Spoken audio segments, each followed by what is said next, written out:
27편은 표제어를 보면 다윗의 시라고 되어 있습니다.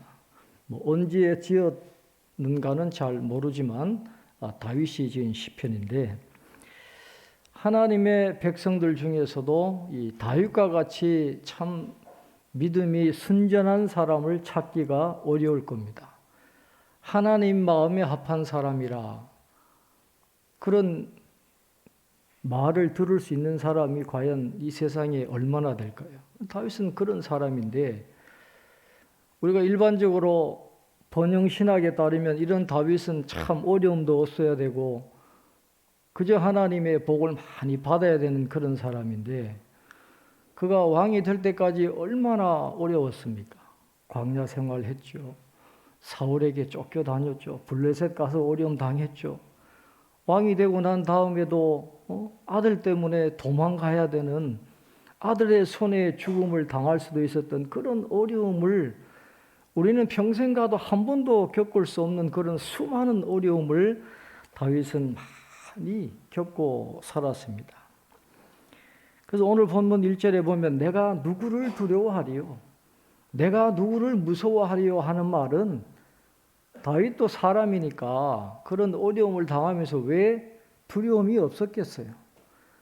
다윗도 두려운 사람이 있고 무서워하는 사람들이 있었다는 것을 지금 이야기하고 있는데, 지금까지는 그런 사람들 때문에 두려움이 있었어요. 그런데 하나님에 대한 믿음이 확고하게 서니까, 하나님에 대한 확신이 있으니까 그 뒤로는 두렵지 않더라 하는 것을 오늘 시편에서 고백을 하고 있습니다. 교인 중에 한 분이 이렇게 이야기하세요. 어려움이 와가지고 자녀 때문에 그 자녀가 힘들어하고 그런 것을 보면서 본인도 울고 아들도 울고 자기도 우울증 약을 먹고 겨우 이제 버텼어요.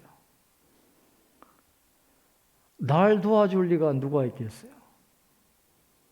그럴 때 하나님밖에 없잖아요. 하나님을 의지하고 하나님께 기도하고 그 문제가 해결이 됐어요. 근데 또 다른 어려움이 또 찾아온 거예요.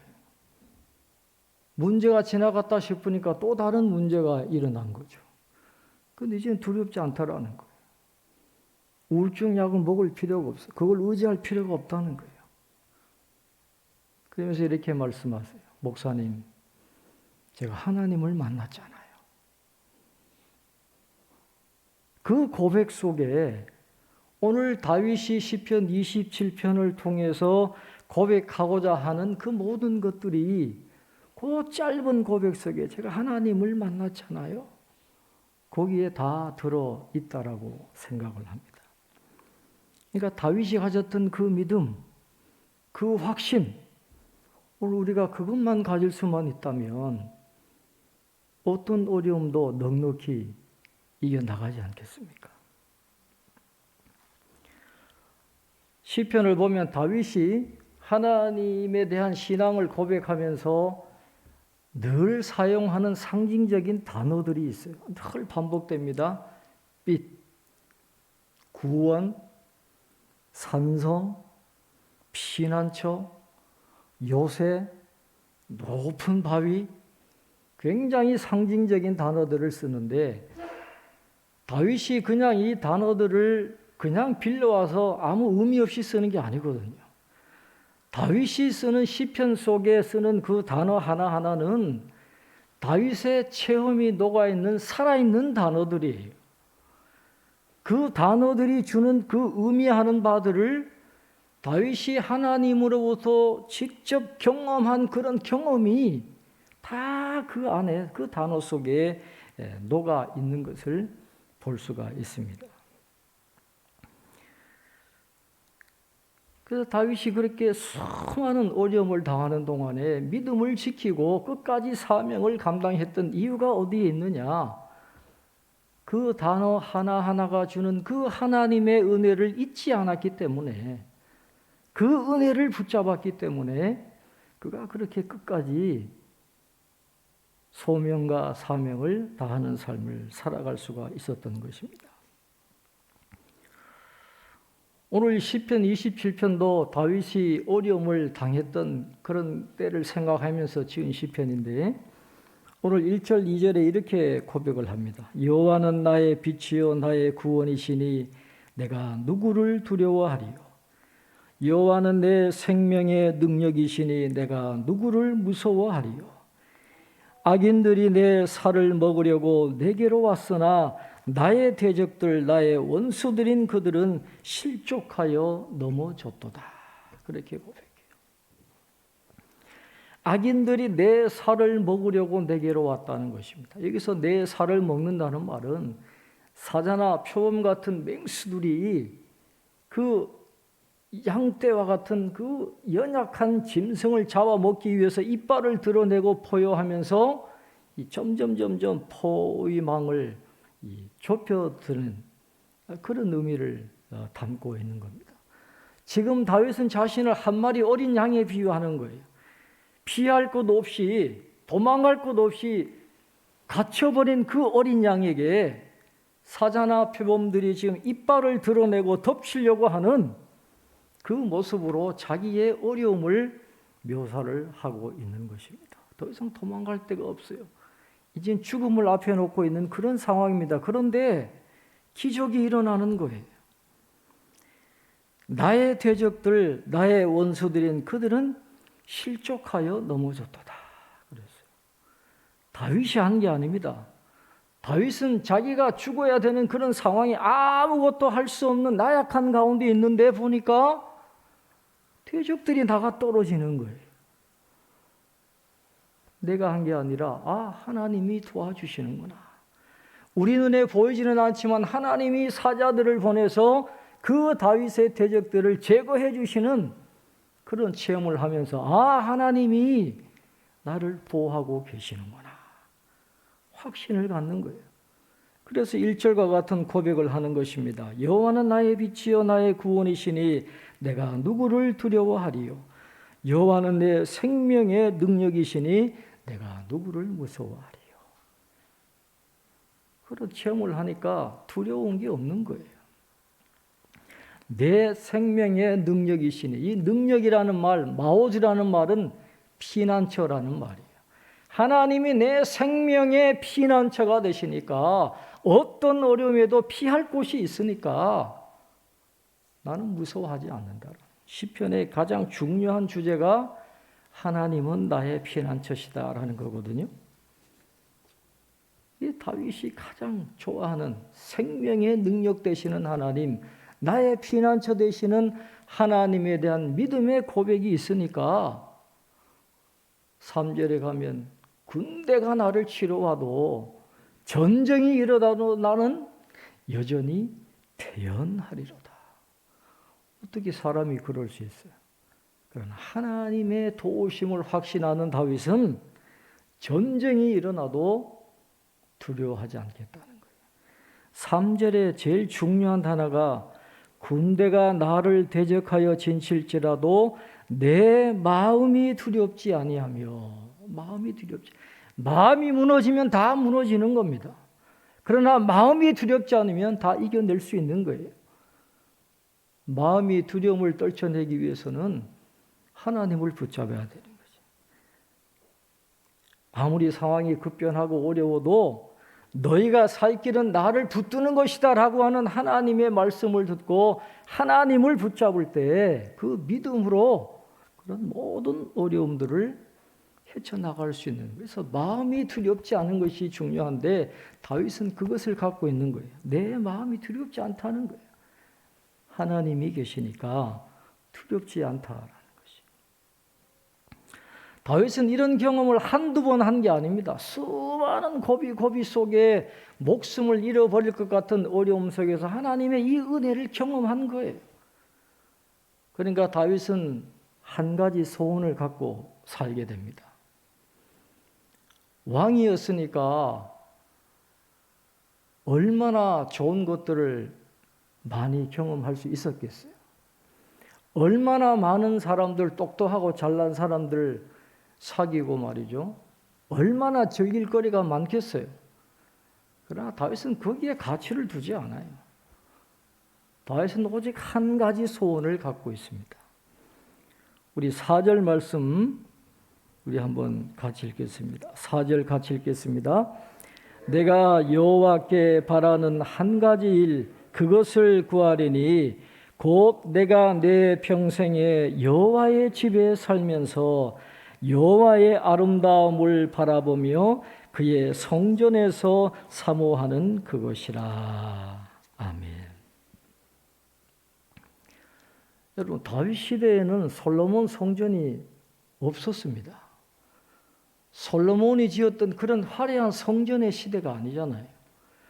몇백 년 흘러와가지고 그 성막, 천막으로 세워진 성막이 다 낡아가지고 초라한 성막밖에 없던 그런 시대예요.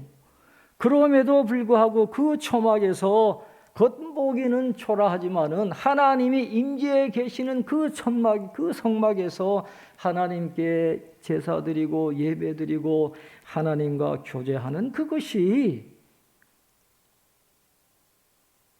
가장 좋은 거라는 거예요. 일평생 그렇게 성전에서 사모하고 그렇게 살아가기를 원합니다.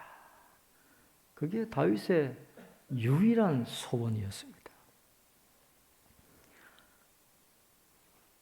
하고 많은 일 중에서도 왜 하필 이 성전에서 하나님의 아름다움을 보고 하나님의 은혜를 경험하는 것을 가장 큰 소원이라고 이야기했을까요?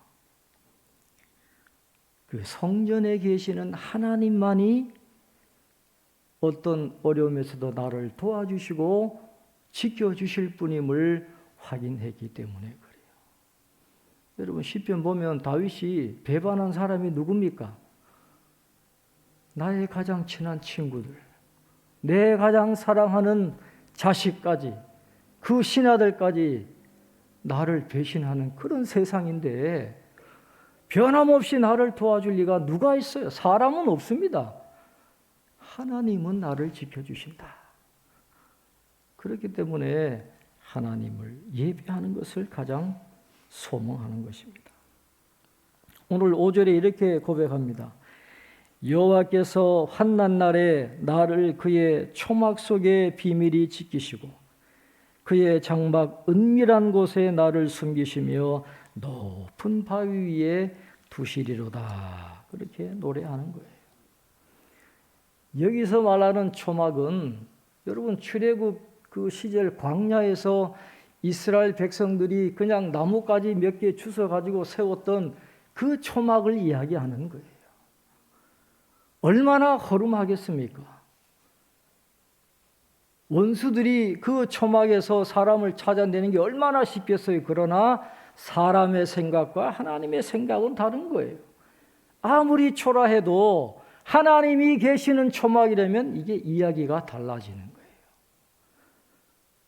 금방 찾을 것 같아도 하나님이 계시는 곳이면 아무리 허름한 초막이라도 그 사람을 찾을 수가 없는 겁니다. 하나님의 구름과 하나님의 영광의 빛이 함께 하시면 찾을 수가 없는 거예요. 그 허름한 초막도 어느 요새보다도 든든한 요새가 되고 피난처가 되기 때문에 그 초라한 초막도 그 초라한 장막도 그 안에 피하면 그곳에 임재하신 하나님이 나를 지켜주실 것이기 때문에 사람 의지하지 않는다라는 거예요. 하나님만 의지합니다. 하나님만 예배합니다. 그렇게 고백을 하고 있는 것입니다. 자, 이렇게 하나님 의지해서 하나님이 지켜주시고 하나님이 도와주시고 문제가 해결되는 건 좋아요. 그러나 거기에서 끝나면 안 됩니다. 그 다음에 또 이어지는 게 있어야 되는데 다윗은 문제가 해결된 다음에도 그 예배 자리를 떠나지 않겠다 고백해요. 이게 굉장히 중요합니다. 문제 해결되기 전에는 하나님께 엎드리고 소원을 아뢰고 내가 이렇게 하겠습니다. 그렇게 해놓고 문제 해결된 다음에 세상으로 떠내려가는 사람들이 얼마나 많은지 몰라요. 다윗은 그렇게 안 하겠다는 겁니다. 오늘 6절에 이렇게 고백합니다. 이제 내 머리가 나를 둘러싼 내 원수 위에 들리리니, 문제가 해결된다는 걸 알고 있잖아요. 들리리니 문제가 해결될 건 알아요. 그 이후에 어떻게 하느냐? 내가 그의 장막에서 즐거운 제사를 드리겠고 노래하며 여호와를 찬송하리로다. 그랬어요. 문제가 해결된 다음에 내 마음대로 즐기고 살고 그게 아니라 늘 장막에서 즐거운 제사를 드리고 하나님을 찬송하며 살겠습니다. 그렇게 이야기해요. 그런데 참 잘된 후에 하나님 은혜를 잊어버리는 것이 많은 사람들이 그렇게 해요. 그렇게 하지 않기가 참 쉽지 않습니다. 우리들 교회 이야기를 여러 번 하지만은 거기가 빚지고 원통한 자들 오라는 그런 교회거든요. 그래서 김양재 목사님이 처음에 개척할 때도 뭐 대단한 분들하고 시작한 게 아닙니다. 아주 빚지고 원통해서 갈 데 없는 그런 사람들이 와가지고 거기서 함께 큐티하면서 교회를 개척하고 지금은 엄청나게 부흥을 했는데 김 목사님이 그래요. 빚지고 원통할 때는 하나님 앞에 와서 눈물 흘리고 큐티하고 열심히 교회 섬기더니 문제 해결되고 하나님이 복을 주시니까 잘된 사람들이 그렇게 많은데 그 옛날 열심을 잊어버리고 세상으로 떠내가는 사람들이 그 교회도 많더라는 거예요. 그게 그래요. 우리 인간이 100% 죄인이기 때문에 다 그렇게 갑니다. 저도 교회 생활 해보면 그렇게 잘 나가던 안수집사, 권사 이런 분들이 나중에 보면 없어요, 교회. 세상으로 떠내려가는 거예요.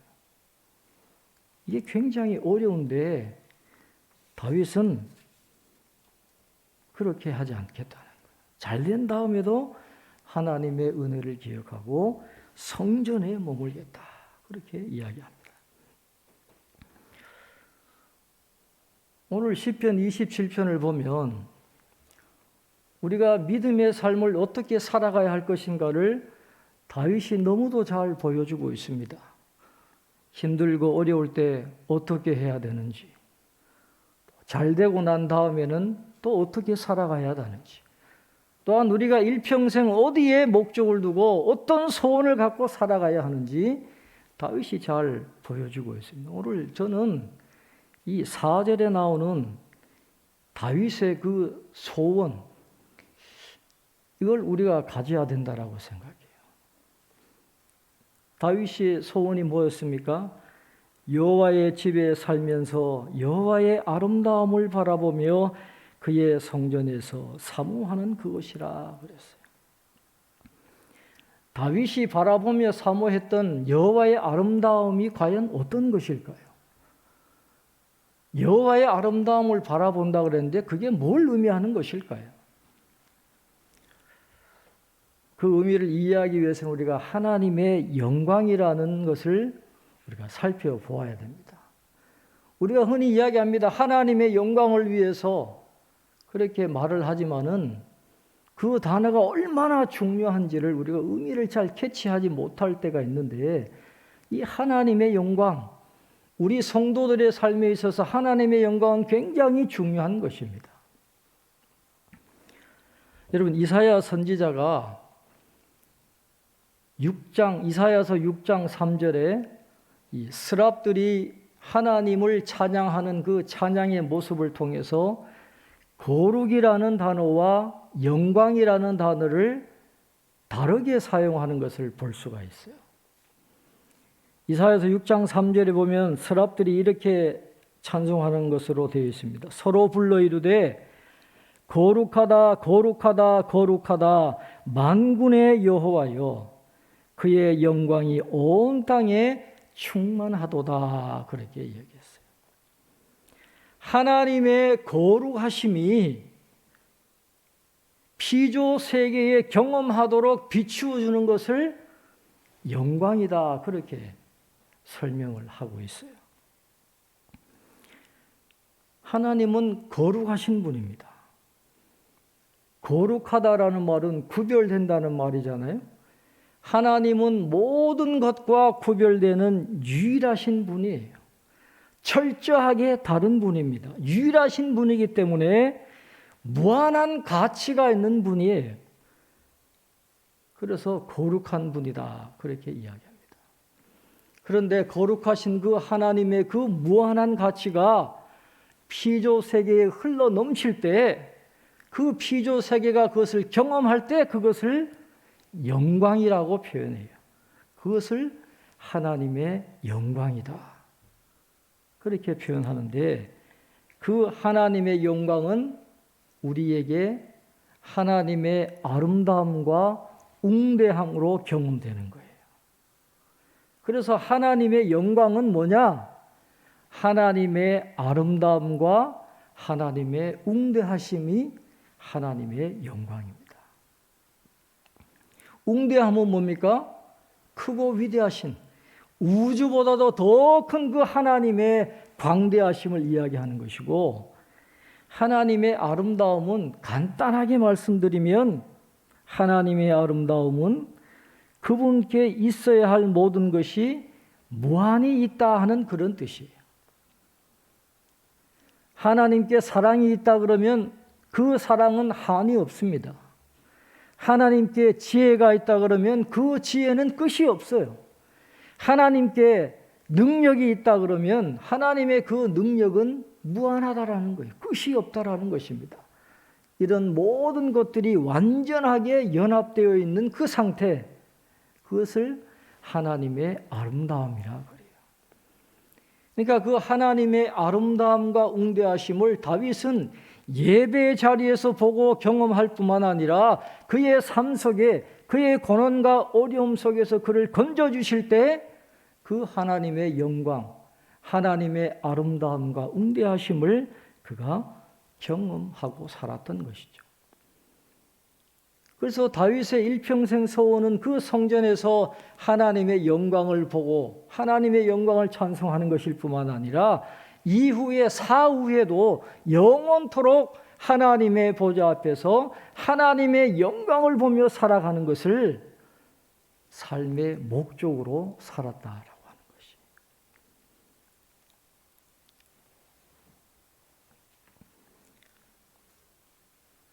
다윗이 그렇게 살았다면 오늘 우리도 그렇게 살 수 있는 거죠.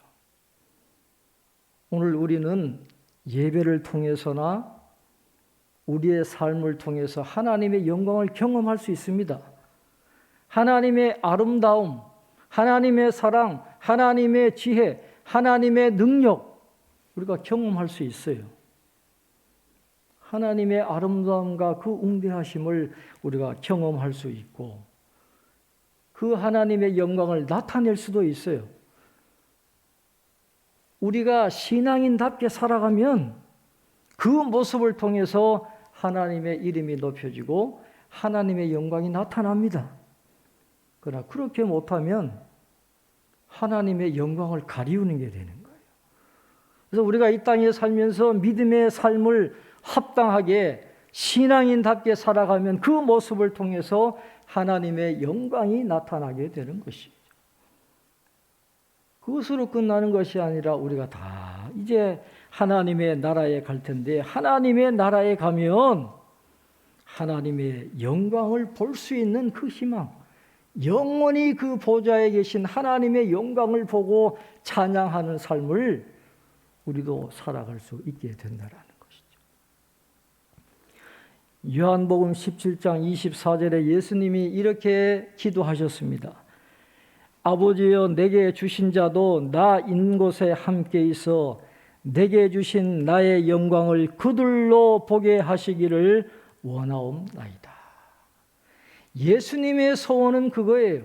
우리가 다 하나님의 자녀로 구원받아서 하나님의 보좌에서 그 예수님이 누리셨던 그 영광을 우리도 보기를 원하는 것.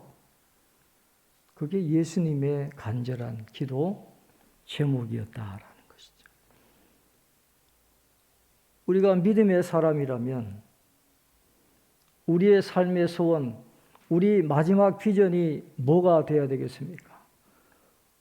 여러분, 비전이라는 찬양 가사를 잘 생각해 보세요.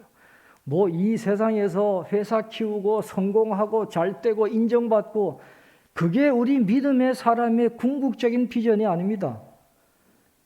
우리 믿음의 사람들의 궁극적인 비전은 우리 보좌 앞에 모였네 함께 주를 찬양하며, 각 나라와 족속과 백성 방언 중에서 구원받은 하나님의 사람들이 하나님의 보좌 앞에 모여서 하나님을 찬양하는 것이 우리의 마지막 비전이에요. 구원하심이 보좌에 앉으신 하나님과 어린 양 함께 있도다. 그 자리에 함께하는 것이 우리의 궁극적인 비전이 되어야 된다라고 하는 것이죠.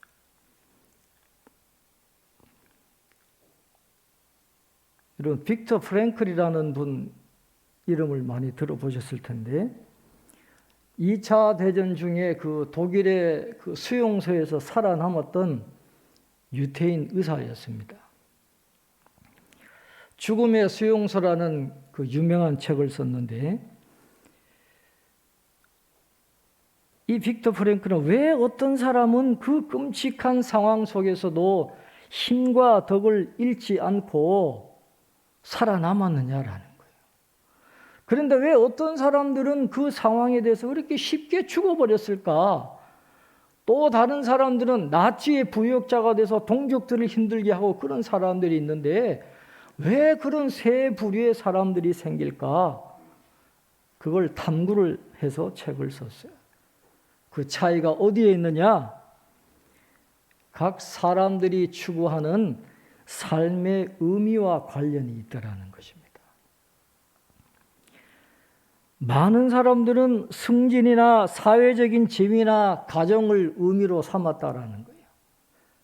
모든 삶의 목적이 이 세상에 있는 겁니다. 좋은 가정, 승진, 부를 누리고, 이런 이생에 제한된 그런 목적을 갖고 살아가니까 죽음의 수용소에 갔더니 그런 모든 의미들이 다 쓸려가 버리더라는 거예요. 그러니까 심적으로 영적으로 무너지니까 그냥 맥없이 죽어버리고 말더라는 것입니다. 어떤 사람들은 도덕적으로 완전히 무너지더라는 거예요. 그래서 동족들을 잔인하게 폭력을 휘두르고 도둑질을 하고 나치에 붙어가지고 그렇게 동족들을 힘들게 하는 부도덕한 사람들이 있더라는 거예요. 그러나 그 죽음의 수용소에서도 믿음을 잃지 않고 덕을 지키면서 끝까지 생존해낸 사람들이 있더라는 것입니다. 그 사람들은 이 이생의 상황을 초월하는 다른 기준점을 갖고 있더라는 거예요. 그들의 삶의 목적은 이 세상에서 승진하고 사회적인 지위를 누리고 좋은 가정을 꾸리고, 그게 그들의 삶의 목적이 아니었어요. 그 사람들은 보니까 강건한 깊은 종교적 신념으로 돌아가더라는 것입니다. 그래서 이 고난에는 의미가 있다, 그렇게 생각하면서 이렇게 이야기를 하더라는 거예요. 힘든 시기를 우리가 보내고 있지만은 힘든 시기를 보내는 우리를 친구들이나 아내나 살아있거나 죽은 어떤 사람, 그리고 신 등이 누군가 나를 지켜보고 있다. 그분들은 우리가 그분들을 실망시키기를 원하지 않습니다. 그래서 그 죽음의 소용소에서도 인간다움을 지키고 덕을 지키면서 살아가더라는 거예요. 그런 사람들이 그 죽음의 수용소에서도 생존하더라 하는 것을 이야기를 했습니다.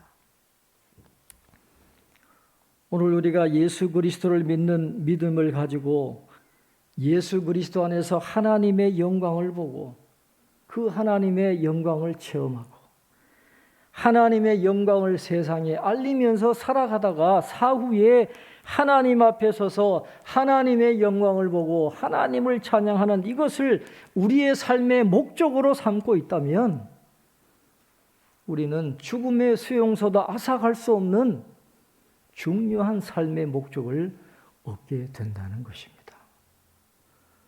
다윗이 그렇게 살았어요. 다윗이 무너졌으면 벌써 몇 번이나 무너졌을 수 있었을 텐데 그의 삶의 목적이 바로 이런 것이었기 때문에, 이 세상을 초월하는 다른 기준점을 갖고 있었기 때문에 그런 어려움들을 극복해 나갈 수 있었어요.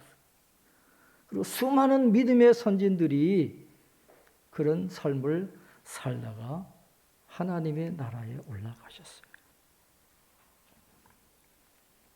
그런즉 너희가 먹든지 마시든지 무엇을 하든지 다 하나님의 영광을 위하여 하라. 하나님의 영광을 위하여 하라.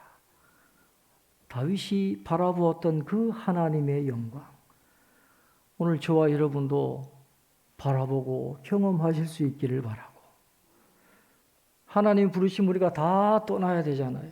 그러나 그게 마지막이 아니라 하나님의 백성들이 보좌 앞에 모여서 하나님을 바라보고 하나님을 찬송하는 그 찬양의 자리에 들어가는 은혜를 누리는 저와 여러분 되시기를 주님의 이름으로 축원합니다. 우리 설교를 생각하시면서 우리 함께 기도하십시다. 우리의 삶 속에서 생명의 피난처가 되시는 하나님을 신뢰하고 모든 어려움을 이겨나가게 해달라고 기도해 주시고,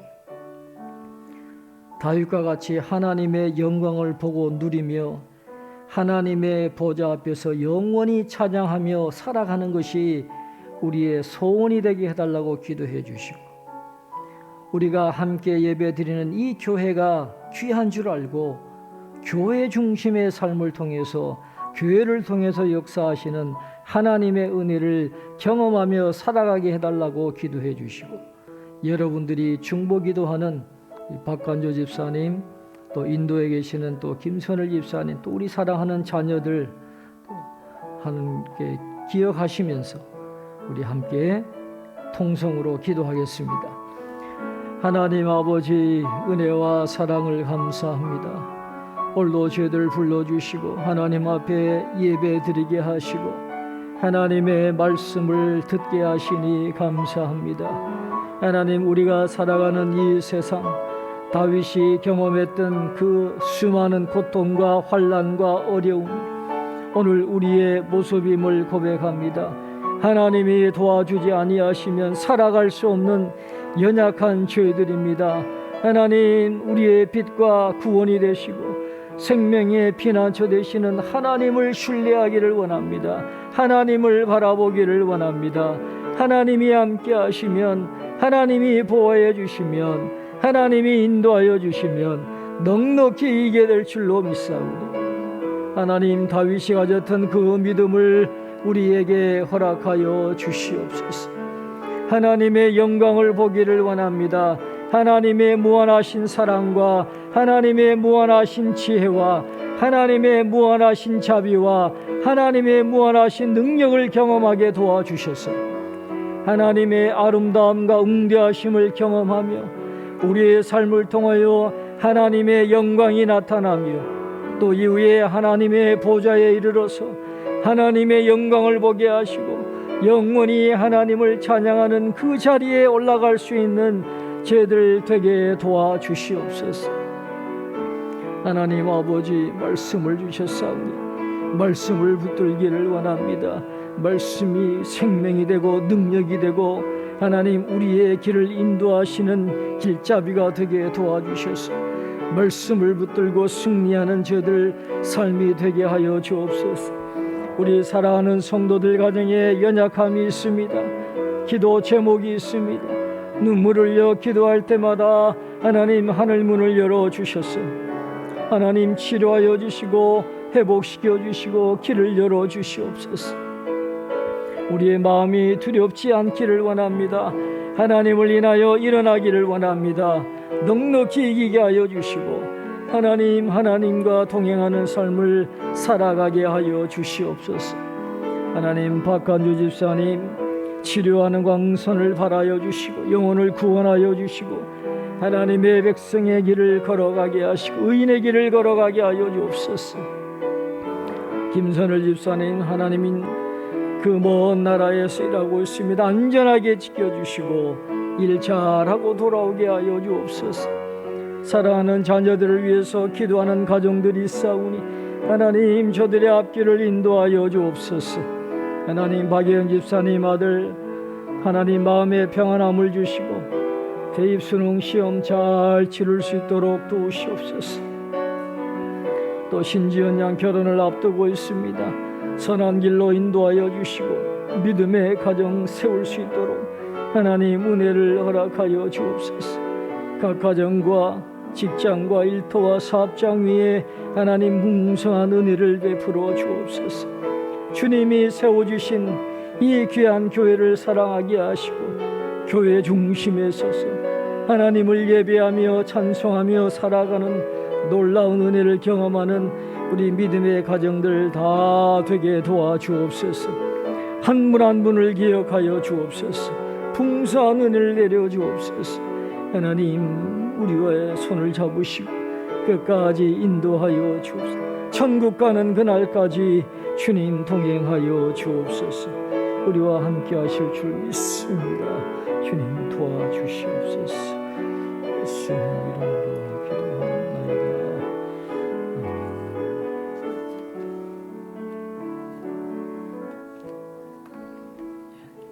찬송가 488장 찬송하겠습니다.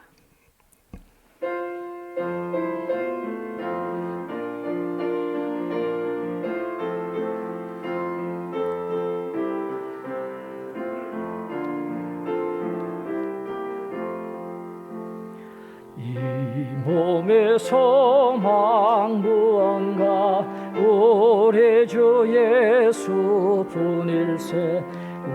우리 주 예수 밖에는 믿으리야 주옵도다. 전하의 반석이시니 그 위에 내가 서리라. 그 위에 내가 서리라. 무섭게 바람 부는 밤 물결이 높이 설렐 때 우리 주 크신 은혜에 소망에다 줄주리라. 전하의 반석이시니 그 위에 내가 서리라. 그 위에 내가 서리라. 세상에 믿던 모든 것 끊어질 그날 되어도 구주의 언약 미사와 내 소망 더욱 크리라. 전하의 반석이시니 그 위에 내가 서리라. 그 위에 내가 서리라. 바라던 천국 올라가 하나님 앞에 배울 때 주의 의를 힘입어 어여시 바로 서리라.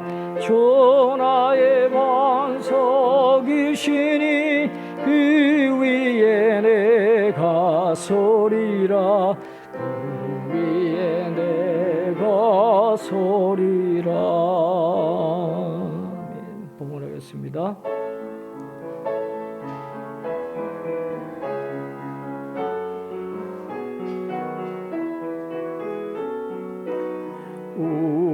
우리에게 향하신 여호와의 인자하심이 크고 크도다. 계시도다.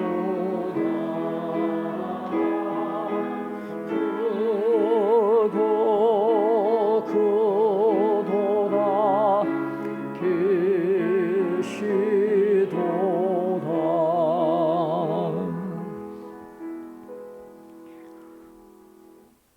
저희들의 발걸음을 인도하셔서 하나님 앞에 예배 드리게 하시고 하나님의 은혜에 감사하며 귀한 예물 봉헌할 수 있도록 도와주심을 감사합니다. 귀한 정성이 담겨있는 예물을 연락하여 주시고 드린 손길들마다 넘치는 복을 허락하여 주셔서 어려움이 없도록 도와주시고 어려움 가운데서도 달과 같은 확실한 믿음을 가지고 넉넉히 이겨내게 하시고 우리의 생명의 피난처가 되시고 빛이 되시고 구원의 산성이 되시고 방패가 되시고 요새가 되시는 하나님의 은혜를 경험하며 살아갈 수 있는 우리 모든 가정들 다 될 수 있도록 축복하여 주옵소서. 기도 제목을 하나님 다 알고 계십니다. 다 인가기도 되게 하시고 우리에게 가장 좋은 곳으로 갚아주시고 채워주시고 응답하시는 하나님의 은혜를 경험하도록 도와주시옵소서.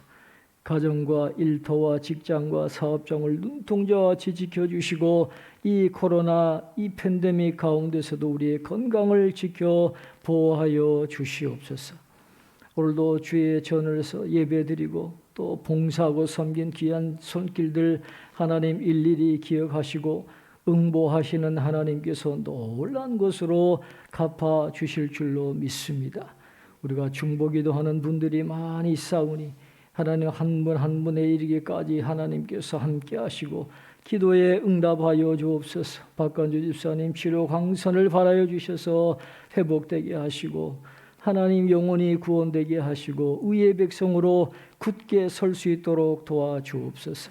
김선일 집사님 인도의 생활 잘 할 수 있도록 눈동자와 같이 지켜주시고 우리 군에 있는 아들에게도 은혜 주셔서 제대하는 그날까지 강건하게 지켜주옵소서. 사랑하는 자녀들을 위한 눈물의 기도를 들어 응답하시고 우리 박영 집사님 아들 정훈군 또 대입수능 잘 치르게 하시고 제 앞길을 인도하여 주옵소서. 또 신지원 양 결혼을 앞두고 있습니다. 하나님이 맺어주신 귀한 가정인 줄로 믿사오니 결혼식 잘 진행되게 하시고 이후에 믿음의 가정 온전히 세우고 하나님 주신 달란트를 선용하면서 나라와 민족을 위해서 큰일 감당하는 귀한 가정으로 우뚝 서게 도와주시옵소서. 우리 사랑하는 모든 성도들 어르신부터 우리 어린아이에 이르기까지 이번 한 주간도 강건하게 붙들어 주시고 건강을 지켜 보호하여 주시옵소서. 함께 하실 줄 믿고 예수님 이름으로 기도하옵나이다. 아멘. 요즘 일교차가 굉장히 심한데 또 코로나뿐만 아니라 또 독감도 유행할 위기도 있다니까 건강관리 잘 해주시고 코로나가 우리 주변에 있더라고요. 가까운 데 있습니다. 그러니까 방심하지 말고 끝까지 방역수칙 잘 지켜주시기를 부탁을 드립니다. 우리는 사랑의 띠로 부르시고 축도함으로 예배를 마치겠습니다.